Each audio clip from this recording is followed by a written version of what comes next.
All right, I need some reading glasses for this, so I'll be putting them off and on. That's I'm, fine with us. I'm very vain. All right. Well, thank you so much for joining us, Hunter. We've chatted via phone and email, and having you here face to face, sharing your insight on music licensing, music, and just life in general, I think is going to be really inspiring for the whole group. So I'm thank you. very happy to be here. Who's from Wales? Do I have a face to go with Wales? Oh, they're great. I've been there. I love it there. And I'm going to Edinburgh in May for a little visit. Wow. Yeah, why don't you tell us where you guys are from so Hunter gets an idea of the expanse that this class has. Chicago, Ohio, Las Vegas, New York, Hawaii, Wow. Indianapolis, North Carolina, Oregon. I've been to all those places. Could do a Great. tour. Great. Okay, so we're just going to jump in. First, I just want to give people an idea of who you are, your background, your story. You have been in the forefront of music in different forms, different companies for a long period of time. And I'd love to hear about it and share that with the class. Okay. Do you want me to speak to my background, or you want to ask some questions, or? Well, maybe just give us just an overview of your background, and then we'll dive into some questions about I it. was lucky to grow up in a family. My dad was a jazz musician, bebop musician, who had studied classical music while in college, but he was on the road for much of my early life. I didn't turn into a jazz musician, but I studied music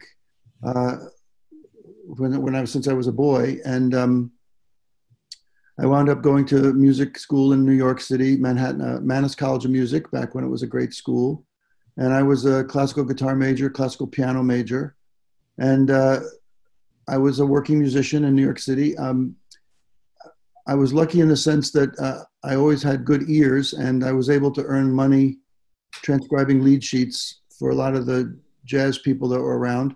My father had transitioned into composing for television and commercials and was very successful.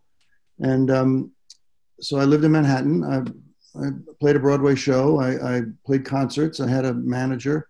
I wound up hating the classical guitar because it's just one long E minor chord as far as I'm concerned. So I wanted to stop. And I wasn't a great piano player for classical piano, but there was no great classical music for guitar. So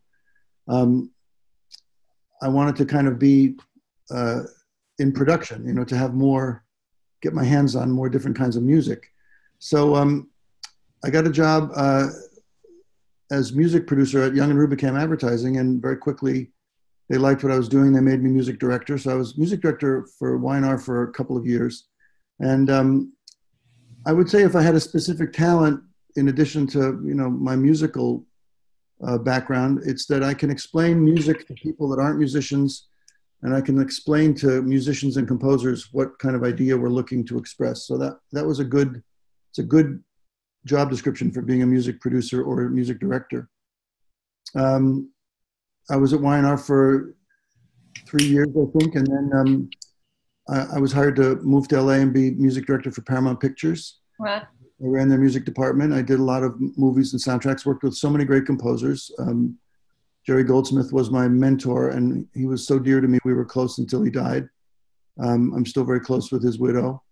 And all the other great composers, John Barry, I worked with, and Lalo Schifrin, and Maurice Jarre. And it was a great time to be in LA working in movies and television, because the composers were really an integral part of any film's success. Wow. There was still a big push to make soundtrack albums for records where songs were important, but I was more on the scoring side, although I did live in Houston for 3 months and work on Urban Cowboy, which was kind of a crazy project with all those country songwriters. Mm-hmm. I moved back to New York. I went back to Young and Rubicam, did more advertising, was very involved with clients and kind of using music to define their brands. Jingles were big back then, and jingles were important, and the melodies and the lyrics really defined the companies. now music in commercials is a little bit more of a supporting role. Um, I had a stint at Sony Television for a while and did some kids TV music. Dragon Tales was the big show that I worked on. Um, then I was left. I was a founding partner for another advertising agency, which is still in existence, a very successful McGarry Bowen in New Yeah. York. And then I was hired by EMI to be work at EMI Music Publishing for their strategic marketing group and ran that. And that was kind of they got bought, and they were taken private and then they were bought by Sony. So I was finished there, and that was 2008. So since then, I've been raising my two daughters and being very busy at home. And I still do some freelance work. I tell people that when somebody tries to do something and they screw it up and the deal falls apart, then they call me, and then I try to fix it for them. They know you can fix it. Well, I know everybody, and it helps to, in music, who you know is just as important as what you know.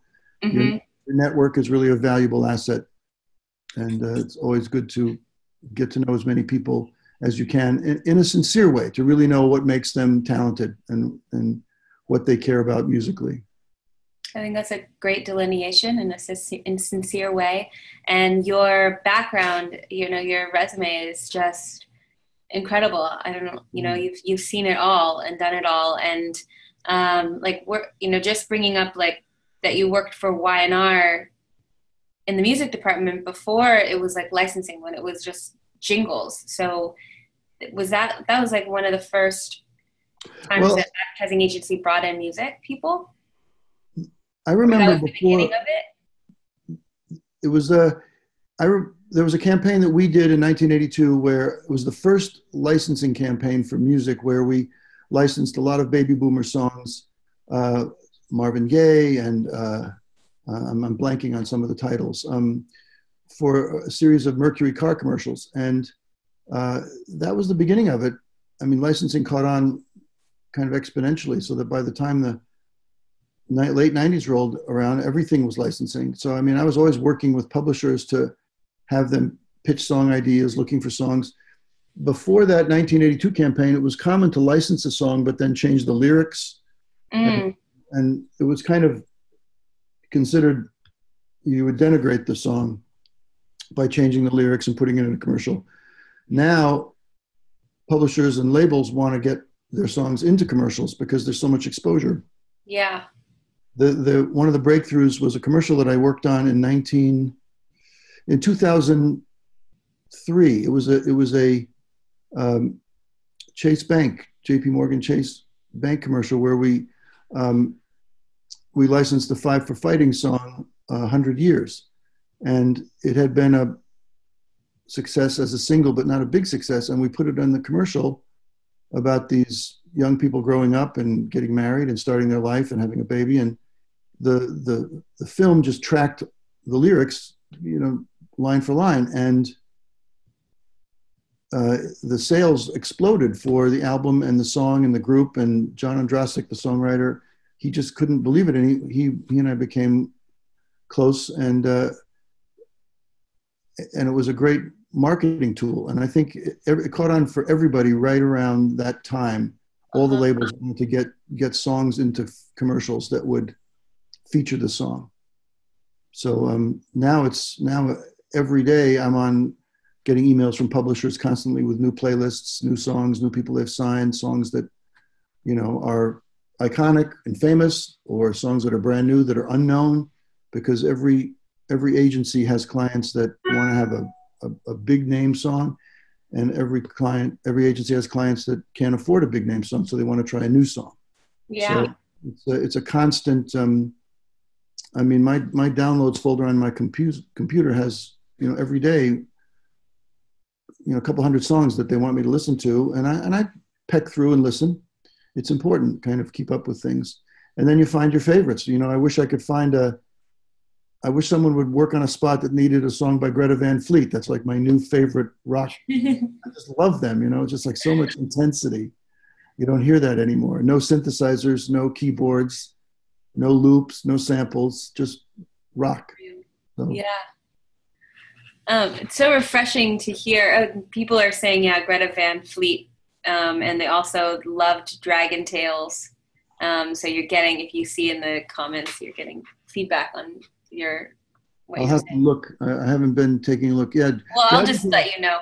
Dragon Tales Um, was a funny story. I mean, I learned so much. We did all the music up in Vancouver. We had to find some Vancouver singers because of the whole the way the musicians, singers, and actors, voiceover actors were paid. So it was a trip to work up there. Beautiful, but very, very taxing, difficult. Not a lot of singers up there. I bet you have some amazing stories. I mean, I know you do because you've worked all over on so many different projects with so many different people, and I mean, I don't even know how you would probably put into words, but you've seen the industry really evolve into what it is now. And what, if you could put into words, like what would you say are some of the trends that you're seeing now versus before for songwriters who are trying to incorporate some of those things or make sure that they're current and staying, with what is being needed or asked for these days? Well, I think if I had to give advice to songwriters, it falls into two categories. I think the Yeah. most important thing is you really have to learn the business of music, how the income is earned and how it is generated. Um, it has changed completely. When I first started, agency advertisers went to publishers and asked permission if we could use this song or we could use this song, and they would say, "Oh no, that's a famous song. We can't let that be used in a commercial." And the Beatles, you weren't even allowed to even license the Beatles. And then they would start to say, well, maybe if you paid us, $5 million, dollars, and then the price would go down to, $2 million dollars later, and then another year later. And certain things happened, then I think, EMI in London realized that they had created a whole generation of people that didn't know the Beatles music. And now they're desperate to license it, and the prices are way down.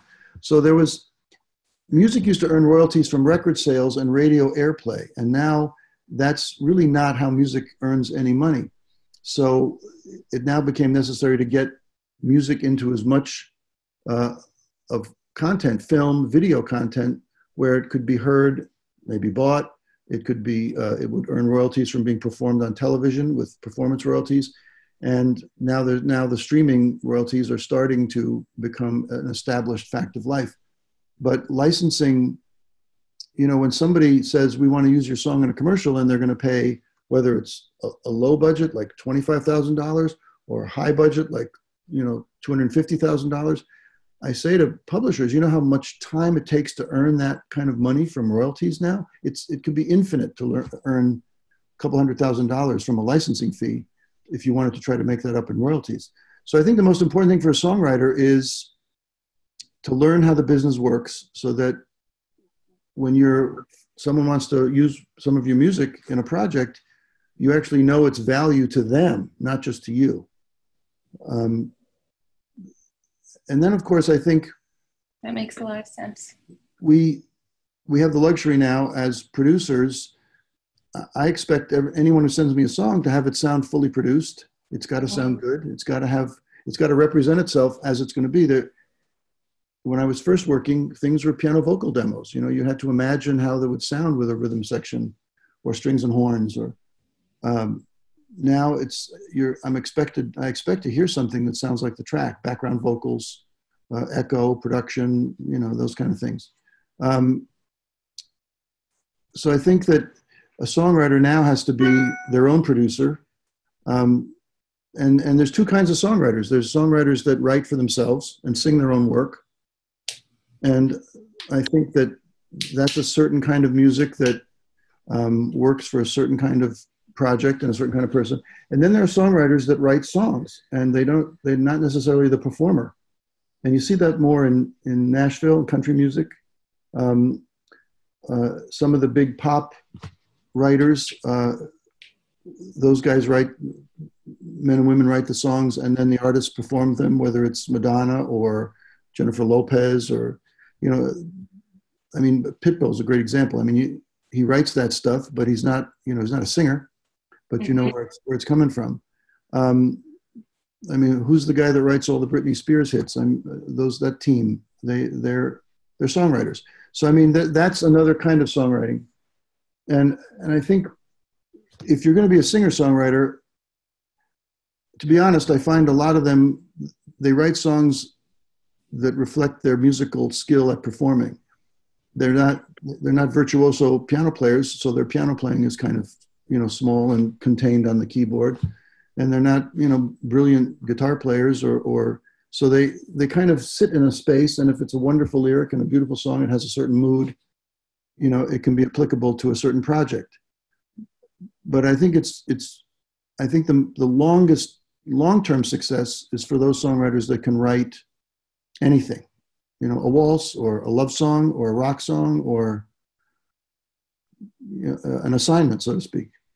I mean, if someone gives you an assignment that they're working on a film for a NASCAR and it's going to be, stock car racing, you kind of know what they're going to be looking for in a certain way. And if you can check that box, more power to you. I mean, there's just so many golden nuggets of wisdom that you just shared with us. And thank you for putting that into such a beautiful way that I think is really digestible and everybody here can understand. I think one of the questions that comes up just in the last things that you said there is some people do write a lot of different styles in this class, and then they're confused on how to present that to other people. Do they say, oh, this is everything that I do? Or do they say, kind of put their best foot forward with one thing? How do you like to be shown that somebody does a lot or is capable of doing a lot of different sounds? I know how a lot of the publishers work. They have, A&R people that listen to music that comes in. I know how I work. I don't care what someone sends me. If I'll confess the truth. I know everyone just listens to the first 10 or 15 seconds of a song. And if it doesn't grab them right away, I mean, I'll wait for the chorus, but I mean, I don't care, I'll skip through an intro or something. If the song is great, you'll find a way to keep it on your desk and find a way to kind of pitch it on a project or use it. It doesn't necessarily have to be, even if I'm looking for, country music and someone sends something that's more pop and fun, I'll listen to it. You never know where it's going to fit in. Someone could say, hey, I changed my mind. I want to use something like that. Right. The old joke is the comment someone once said they heard from a publisher, well, what do you think of the songs? And he said, it would be better if they were better. That's how they react to things. Nobody's a genius. I mean, they don't, I would say the only thing that helps a songwriter right now is that the role of the music supervisor in the film and TV business has become really important. And those people are always looking for new songs, new artists, new things. And because there's so many songs chasing, a small amount of projects, they get to just have lots of music, thrown away.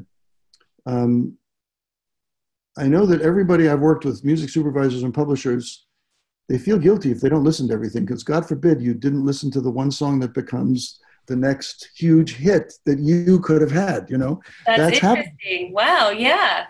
So they do listen, they may just, listen for, 30 seconds and decide no, but everybody feels they don't want to risk that chance of missing something. That makes so much sense. I don't think we've ever had somebody put that into words, but that's true, because you don't want to be the music supervisor that didn't catch on to something that is going to be, somebody else catch it. Yeah. And the other thing is that to be, honest enough to say this, if somebody thinks your music is great, they're going to call you right back, So if you don't hear from somebody, it usually means that it wasn't a great fit for them, or they didn't care for it, or whatever. And it's nice to be able to have a follow-up meeting. At the same time, it's really, you should accept the fact that when I was working in the jingle business, the advertising songs, people would say you'd have to do 10 demos to get one that would sell. You have to work on 10 different projects and one would click in. And that's if you were one of the best guys in the business, or, best girls in the business. So, 10% hit list it's low. I mean, what you would think would be higher, but that's pretty much it. I mean, yeah, we've learned in this class how, for placement, all the things that have to align for that. So the best thing, you want to have that amazing quality music to start with. And then once that happens, it's like so many yeses have to happen in order to actually get it to the end result. I imagine it's probably less than 10% now. At this point. I wouldn't know. I listen to TV shows and things. I find some of the music, really interesting. I'm always excited when I hear music for a show that I wouldn't have chosen, but it really is interesting, different. Out of my little toolbox, and so it's new. And to me, there have always been two kinds of songs. There are songs that are lyric driven, where the lyric line grabs you and you want to hear the song, the words. And then there are songs that are music driven, and it's the melody and the rhythm and the feel, the chord changes, whatever that kind of grab you. And I think composers fall into both. They don't do both. There's usually one or the other. Mm-hmm. Right. And people listen differently too. So you've walked through a lot of doors. You've really held like a huge places in the music industry. And what would be some of your advice to these artists to kind of get their foot in the door? Because you've done, maybe it's meeting music supervisors or getting connected with licensing agents, or what's the best way for them to kind of put their foot forward and start getting traction if that is, the music is there and the quality is there? Well, it's a constant sliding equation, and what works for one person may not work for the other. I think networking is great. I think going to some of these conferences, I think if you can get yourself to meet him, I think if you can get yourself to Las Vegas for some of those conferences out there, I'm blanking on what's the one I used to go to, I forget. South by Southwest is kind of blown up into this huge thing, but I used to go to that and hear some great music.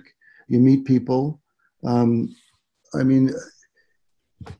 think if I were trying to do that, I would always have available a way to connect with people, give them information so they can get on your website, hear your music. There is no more physical music anymore, CDs or any of that stuff's all gone away. But I think that's very helpful. I think if you live in New York or LA, you can network a little bit better, trying to meet as many publishers as you can. If there's a publisher who has a roster that you think fits your music, you've got to kind of find a way to know them. When I was working, I always felt that if someone knew a little bit about what we were doing and what I was doing, that showed that they had an interest in the fit, and that always meant something to me. Yeah. If someone just walks in cold and wants you to listen to their music, it's, you don't know what the fit is or why you're listening. I'm trying to think if there's, how else would I tell someone? I think co-writing with people is a great way to broaden your skill, your talent, come up with a body of work that's more collaborative, and I think it gives you more skill. Yeah, that's. Turn this phone off here.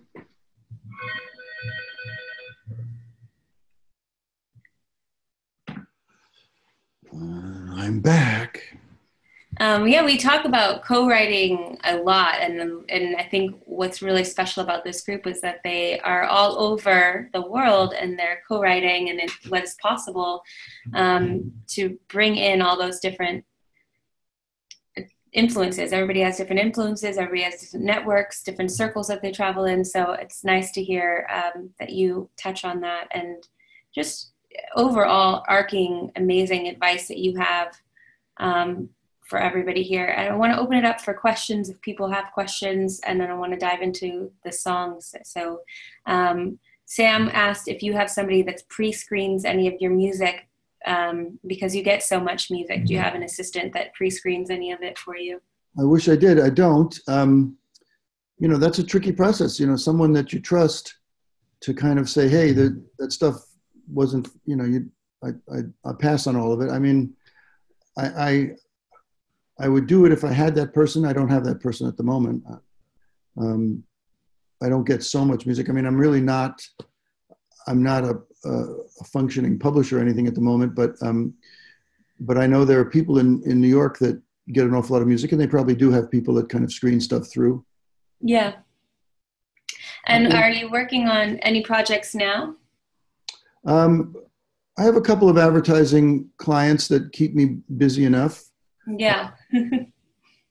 I was just to the group. I was just telling Sonnet before we got on the phone call that I just produced some vocal audition tapes for a young singer who's at my daughter's school, and I'm very excited to say she got accepted at UCLA and USC with her audition tape, and they flew her out there for a live meeting. So I'm particularly proud of that. Yeah, that is really, I mean, she's lucky, and you guys are both a good fit. She's a really good singer, and I told Sonnet that the only reason I agreed to do the project and produce her vocals, and I hired a really good keyboard arranger to work out some tracks, and she did her homework, and she sings with no vocal ornamentation. She has great pitch, great rhythm, and none of that, awful, kind of show off vocal treatment. I don't know, it just sticks and upsets me all the time. What kind of music do you love? I mean, what are your favorite genres?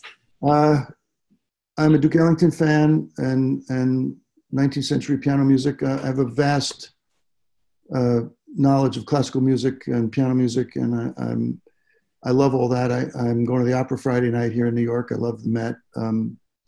I hear a lot of concerts. Not often do I go to a jazz club, but I do get out a few times a year. I'm an audiophile, which means I own a lot of good stereo gear that allows me to really enjoy the music. And a lot of these reissues and remastered artists from the 50s and 60s, when the music was recorded live, they sound incredible. So I spend a lot of time enjoying that. I mean, if you can listen to, I just bought, they re-released and remastered all the Quincy Jones tracks from before Michael and up to Michael Jackson, and they just sound incredible. They're just gorgeous. I mean, it's all the great players, Greg Fillinganes and, Marcus Miller and all those people. So yeah, remembering what it truly is to listen to great music and love. I would say that I don't have a favorite kind of music, but music that's made live where you can tell that people were in the studio playing and listening to each other, that's the music I've gone to over and over again. That's why I mentioned Greta Van Fleet. I mean, it's not that I'm a rock and roll crazy person. I like it, but the fact that they did it live and can play it for you in a concert and have it sound like their record, that's important to me. Yeah. Yeah, it's moving. Okay, I'm just, getting together the link I want to share with you. Okay. This is from Jamie. Okay. And say if you could start at 15 seconds, if you want to start there. It's up to you. Okay. However you want to maneuver your...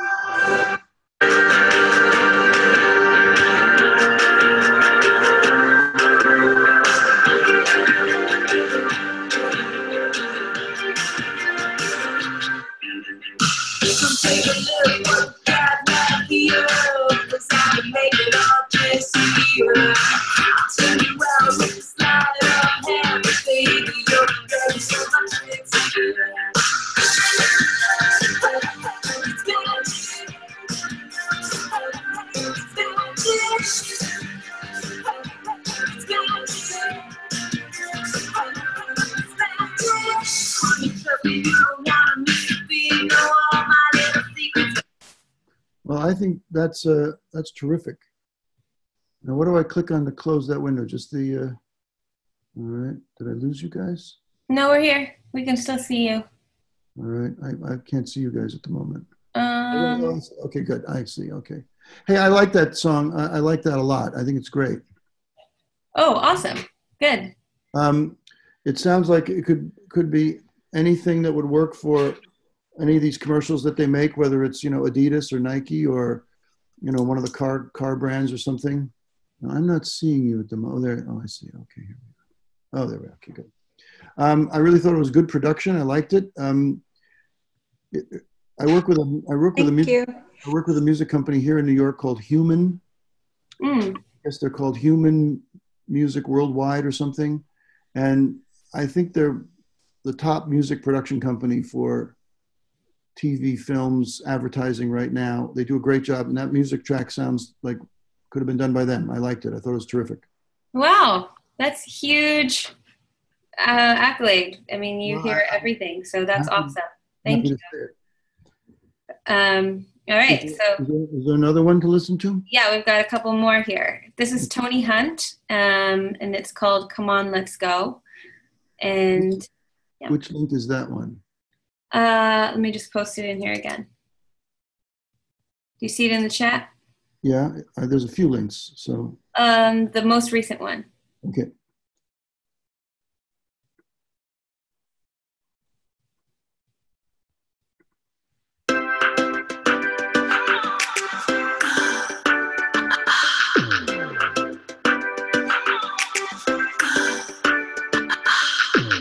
Shots up, don't waste chances. Don't you wish another New York minute girl? No time for second glances. We're looking up now, ready, set, go! What are you waiting for? What are you waiting for? Come on, let's go!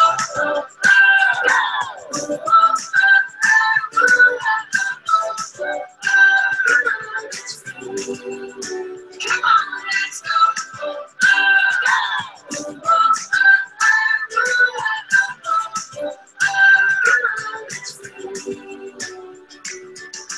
Moving on and making some changes. I can feel it getting so much better now. Set sail and face the danger. We're cut loose, don't you hold me down. What are you waiting for? What are you waiting for? Come on, let's go.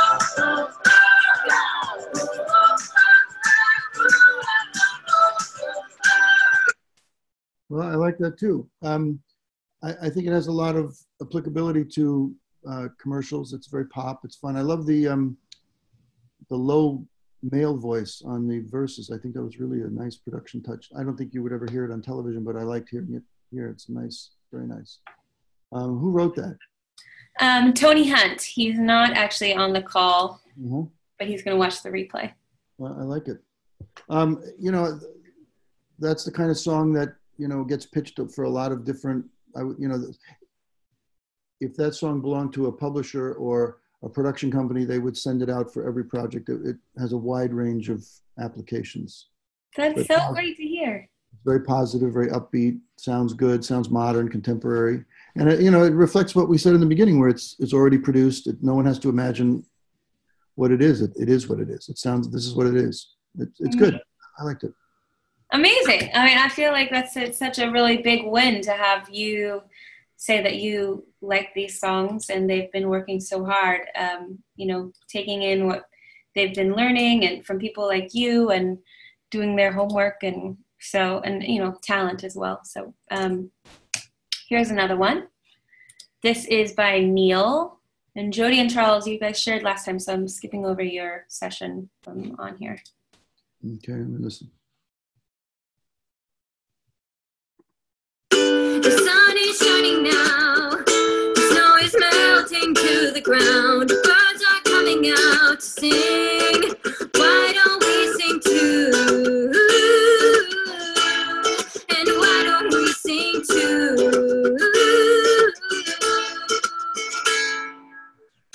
no more winter blues, the only blue that I see is the sky, everyone is in a better mood. So let's feel good too.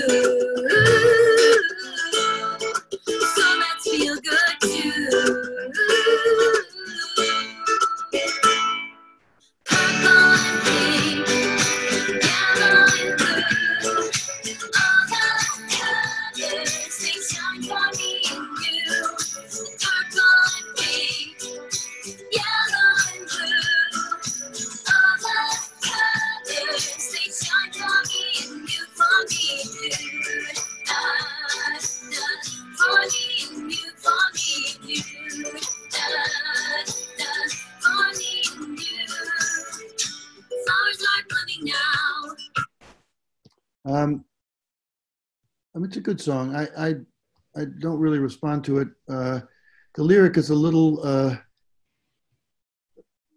I would say just a little lightweight for me. It doesn't have an edge. There's nothing that draws me in. I mean, it might have an application in a kid's thing, or some project that requires some color references or something. But it struck me as a little too sweet. Mm-hmm. That makes sense. But I hate to be the bearer of bad news. But someone no, else. It's not bad news. It's really good news. I think that's there's a lot to take from that and grow from that. So I like the way you put it, as it's just a little lightweight. So it's not it doesn't come out and grab you or strike you. I would say to try to be something positive. If that song were done with that lyric with a more of a singer-songwriter, really downsized, so it was very personal, I think it might actually have more of a punch to it, like it was like a young kid singing, or somebody really with a sincere ability to deliver a song. It might have a real kind of charm. Yeah, I can see that. That's a great way to twist it. And I think that what you just said is helpful for everybody on this call and everybody watching. Sometimes a pencil drawing can have punch, even though it's a pencil drawing, like a single line, a sketch. So that would be my only suggestion. Yeah. And then, so like it brings the sincerity out. Okay, here we have one by Paul. It's called Give a Little More Love. Here it is. Okay. Your feedback is amazing, so thank you for taking the time to listen. You make me feel so good inside my head. You make me feel so good inside my heart. You make me feel so good everywhere. Don't know where you end or where I start. I like the things you do and the things you say. I got my eye on you. You make me wanna play. You make me wanna play.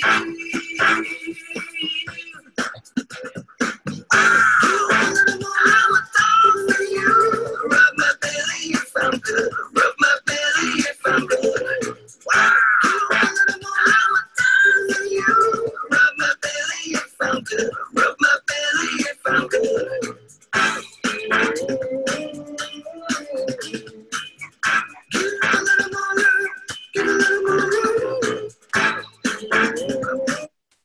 Who wrote that? This is by Paul. I really like that.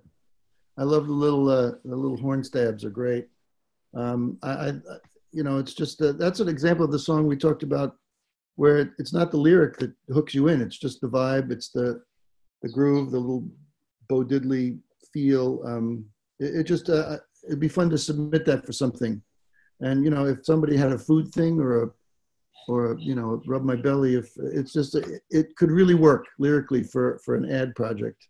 I don't know where it would go for a TV show or something, but maybe. But that would prick up my ears if I heard that, and I know other people would. Sometimes music takes itself so seriously, and that was just a lot of fun. Well, that's really great to hear. I think the class has been together for 6 months. Some of these people just joined, and to get your feedback is priceless and such a gift. And you've seen it all and done it all, and you do it all, and you're have so much heart. Now that I've done this once, I really have. In my little town of Connecticut, there's several songwriters who are very successful, and we should try to regroup and do another thing for somebody who's really a songwriter. So I would love to. It would be my pleasure to organize that, because I think that feedback would even be more valuable in a way. But I mean, the production is good. I mean, I feel like I'm listening to, people that are working at being songwriters. It's not as if they're, wondering. They're gonna make something happen for themselves. That's such great, encouraging. Has anybody written a full show? Like there's a show with songs with, you know, a narrative, an arc, you know, a story? Because I think that's also, you know, that's, people are doing that often, and it still is something that is unique. And when it's successful, it can be great. I saw a show in New York recently, which was recommended, called The Band's Visit. Uh-huh. I don't know if you've I've heard heard of it. about it. It made everyone's top 10 list, only it's got such a weird title that people don't really. Anyway, it's based on a true story that then was turned into a movie, and then these songwriters wrote a musical about it. It's a hilarious premise, but the songs are just great. The music is great. I'm sure you can find a lot of the clips online. Yeah, I'm gonna look it up. An Egyptian band, concert band, leaves Cairo to take a bus to go to a music festival in Jordan, and gets on the wrong bus and winds up in Israel, Oh my gosh. where they have to spend 2 days and nights before another bus comes to take them back. And it's just an extraordinary story of people coming together. But the music was, Wow, that sounds incredible. it's not like anything I've been hearing today, but just in the sense of very personal music I'm gonna write it down. that helps to tell a story. It's called The Band's Visit. I'm just looking at some of the chats. Well, when I say a show, yeah, it can either be a Broadway show or a musical TV show. I mean, I'll tell you a funny story. So this is how you know how old I am. And first the dinosaurs came, and then there was me. There was a guy that when in the big '80s, when there was big rock jingles and everything was rock and, you know, Power and, you know, Budweiser and Chevy and all that big stuff, you know.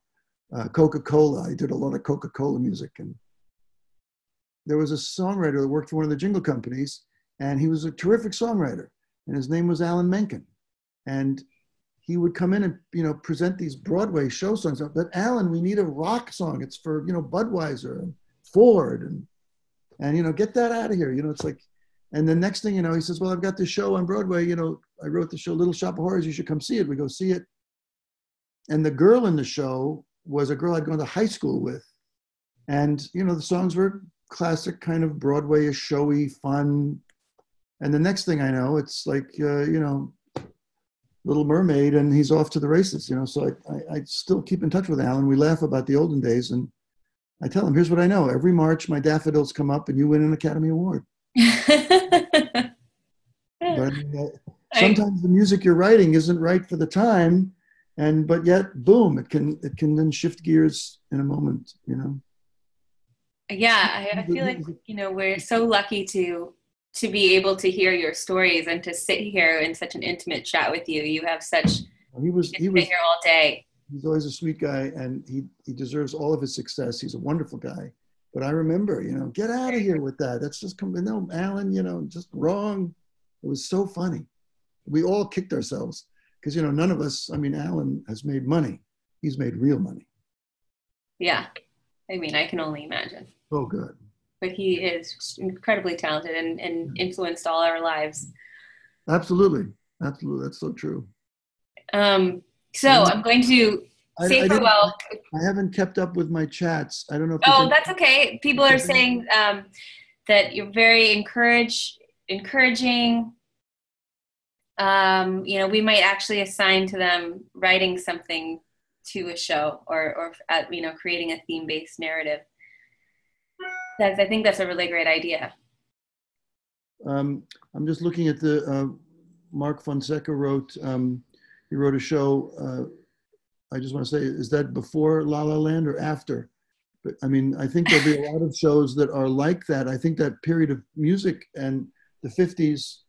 That kind of swing and easy, the lyrics are much easier. And, you know, if you go back and listen to songs from the great songwriters, the Great American Songbook, the lyrics are never that, you know, image specific. You know, no one says, you know, I woke up this morning, I wanted to kill myself because my coffee spilled. You know, it's like I can't enjoy a lyric like that. And so I think a lot of those songs from then are coming back because they're easy to access emotionally. You bring your own emotions to the lyrics as opposed to having to, you know, pay attention to what the song is telling you emotionally. right? Again, with the heart, I think we can't take that factor out of the music. I'm happy, Sana, if you want to share my email address with everybody. I'm happy to, answer stuff. Questions. I'm happy to hear some music if people want to pursue that. That's so generous of you. I'm happy to do it. I can't, maybe not on everyone's schedule, but whatever. Yeah, no, of course. I mean, it's the real world. We're all very busy, and that's such a generous offer. So I will share your email with everybody. And I just think that everybody here is so grateful, and I speak for myself, sitting down and chatting with you. Every time we've chatted, I feel, just enriched with thank you. Everything that you share. I hope I've done a good job and passed the audition, and let me know if I get the gig. You're hired. You got the job. We'd love to have you back with the songwriters as well. You definitely. So I have 2 cartoons, which I guess I could find and send to the group. So there's this total hippie beatnik piano player sitting at the keyboard, and the cigarette's hanging out of his mouth, and he looks totally wasted. And his friend comes over and says, "Hey man, you look like shit. You know that Schubert only lived to be 31 years old." And he says, "Who got the gig?" So that was, I thought it was very funny, because that's all musicians worry about, is like, how do I get the next gig? Yep. But really, maybe you've seen this cartoon, it's kind of famous. There's a woman in a piano bar cabaret club, and she's sitting at the piano, and she's got her tip jar on the piano, and she's wearing a dress, and she's got her hair done, and she's singing. We've all been in relationships where our heart's been broken. We've had someone that disappointed us, and we know what that's like to be in one of those relationships, to have lost at love. So here's a song I wrote about it. It's called "Fuck You, Steve." That was very famous. Gotta take it on the road, says Keith. Yeah. Hey, if I could write songs, I would, but I'm not a songwriter, and trust me, I know for a fact, because I've actually tried. I don't know. Now, here's a good question for the group.